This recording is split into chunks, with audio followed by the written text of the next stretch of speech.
A aldeia Calipetã, ela está situada aqui na capital de São Paulo, na terra indígena Tenonde-Porã. Muitos que chegam aqui e se sentem já fora de São Paulo, porque de fato, quando você pensa em São Paulo, você imagina a grande metrópolis, né? Aquela loucura de cimento, de carro, de barulho. O Juruá de São Paulo, por exemplo, tinha esse privilégio de conhecer uma cultura indígena, um povo resistindo tão próximo de si, né?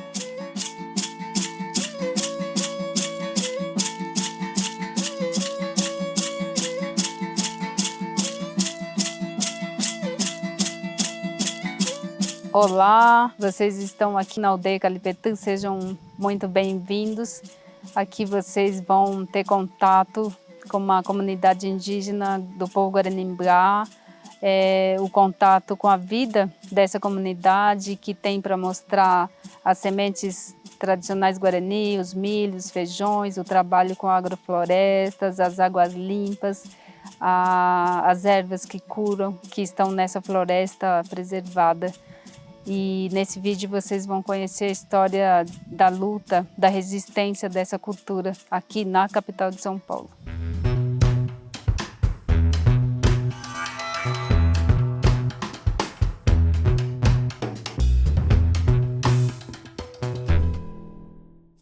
A aldeia Calipetã, ela está situada aqui na capital de São Paulo, na terra indígena Tenonde-Porã.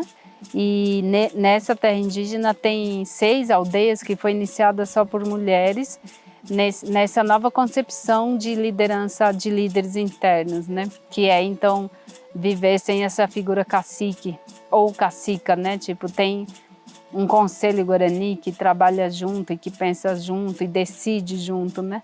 E aí hoje a Calipetã tem 9 anos e a gente está muito feliz.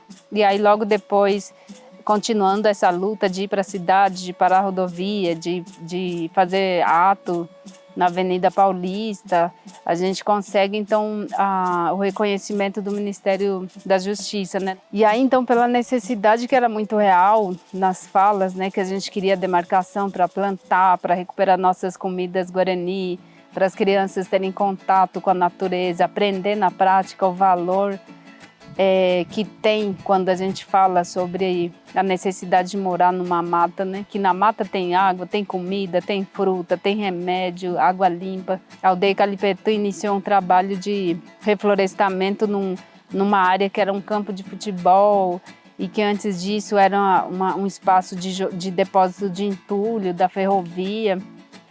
E aí a gente fez o trabalho de plantar muitas árvores também nativas, frutíferas. E a gente tem esse trabalho da sustentabilidade com as nossas comidas guarani, que na concepção guarani o alimento que a gente planta e que colhe e que consagra antes de plantar, consagra quando vai comer também, ela sim vai trazer a saúde para o seu corpo. E aí então a gente costuma receber bastante visita por conta de querer saber, então, desse trabalho dos Guarani nessa situação de recuperar áreas degradadas, da possibilidade efetiva de que é possível fazer reflorestamento e da curiosidade dessas comidas Guarani.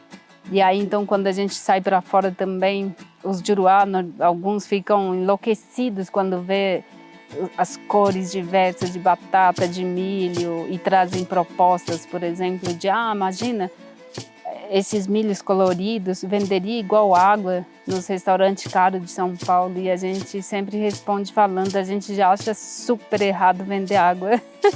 Imagina se vamos comercializar essa comida que é uma das comidas mais sagradas na cultura guarani, porque ela é a base da alimentação guarani, né? Então, eu diria e falo para todos que vêm aqui, né, para os que não são guarani, assim, para os Juruá, é que essa aldeia, essas comunidades, essa cultura aqui resistindo na capital de São Paulo é uma prova viva de que é possível viver sim de um outro jeito, né? Que é possível viver sem destruir a natureza, sem matar o outro, sem matar animais.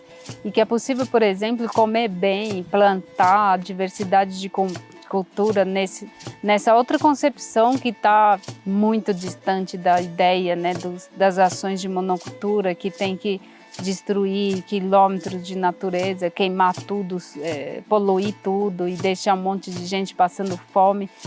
Esse é o aprendizado maior assim, para o Juruá, que é possível viver bem, é possível ter outros caminhos, outras possibilidades, não necessariamente nessa educação, né, do capital, do capitalismo, essa dinâmica do Juruá, que tudo que produz é para vender. Então a comida produzida nos campos de monocultura é para vender. Então mesmo que sobre, essa sobra não pode ser doada, não pode ser dada porque ela foi feita para vender, então você tem que jogar fora.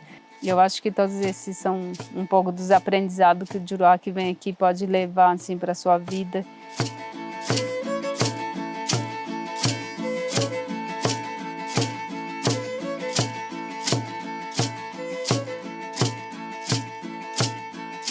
A gente vai conhecer a casa de artesanato aqui da aldeia Calipetã.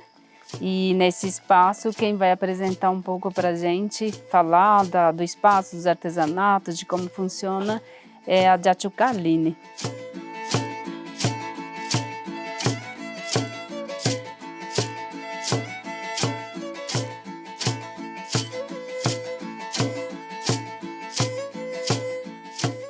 Esse espaço é o nosso espaço de casa de artesanato, né? Que a gente chama de Mompará Onhá, que é onde a gente tem os nossos artesanatos, que a gente faz aqui na aldeia. Aqui é um espaço meio coletivo, né? Meio não, é totalmente coletivo. Então tem os artesanatos de várias artesãs. A gente vende aqui na aldeia também, mas a gente costuma sair para a cidade também, quando tem palestra, quando tem eventos, e daí a gente leva os nossos artesanatos, né? As peças mais tradicionais que a gente tem aqui nesse espaço, a gente tem o arco e flecha, e a gente tem também as cestas, que a gente fala jacá, e temos bichinho de madeira, temos sarabatana também, que é tudo de taquara. Então esses materiais são mais tradicionais. É uma renda extra também, né, para as famílias que faz esse artesanato. E várias pessoas têm essa prática de fazer artesanato na aldeia, principalmente com seus filhos, né? Alguns trabalham bastante isso. Então, meio que é um trabalho que a gente faz na aldeia também, com as crianças, com os mais velhos também, né? Às vezes fala os nossos tidiaru e coelho também. Faz bastante artesanato na aldeia também.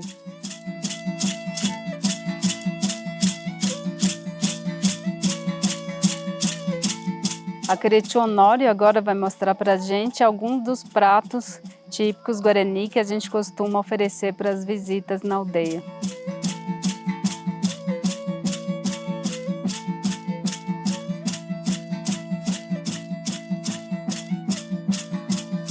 Na mesa a gente tem jopará, que é o feijão preto com milho branco, e a gente tem o beiju, e que a gente come com mel. E a gente também tem o tchanjau, que é a melancia. O jopará, né, para nós, ele é um prato muito assim típico guarani e que é bastante forte, porque a gente também não é acostumado a consumir muita carne, né? Então, o jopará é o feijão, que sustenta bastante, e o milho, que é o awati, também que complementa nesse prato, que é bom, gostoso e também é muito forte, né? Então a gente gosta muito desse prato e a gente consome bastante também. Tradicional Guarani, Mbuá.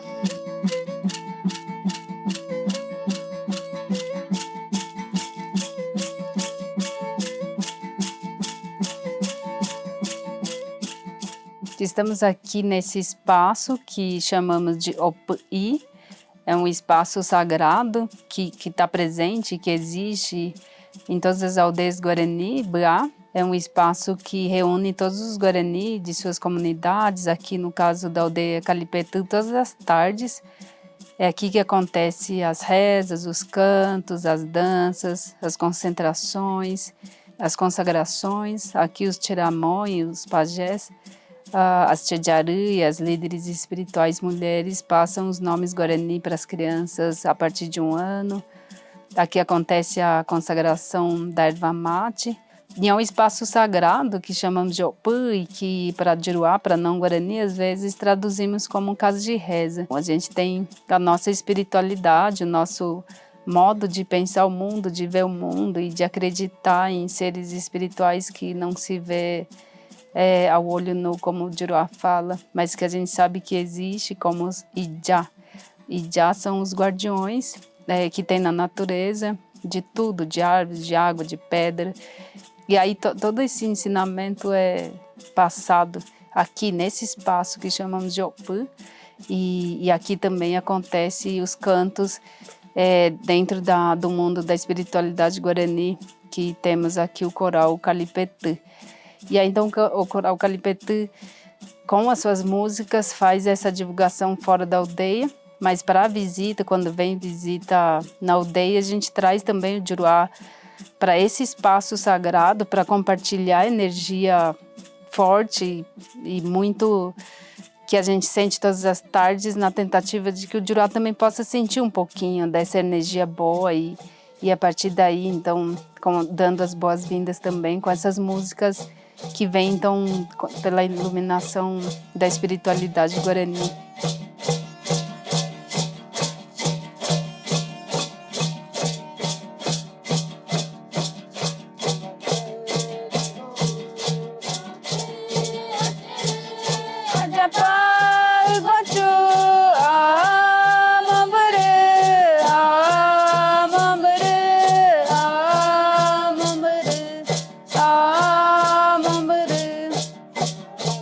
Pessoal, a comunidade Calipetã agradece a visita de vocês. Esperamos que a gente possa ter passado para vocês um pouquinho da cultura guarani, um pouquinho da luta e da resistência do povo guaranimbá aqui na capital de São Paulo. Então tentamos mostrar um pouco dessa forma de vida que chamamos de Nhanderecó, o modo de ser guarani.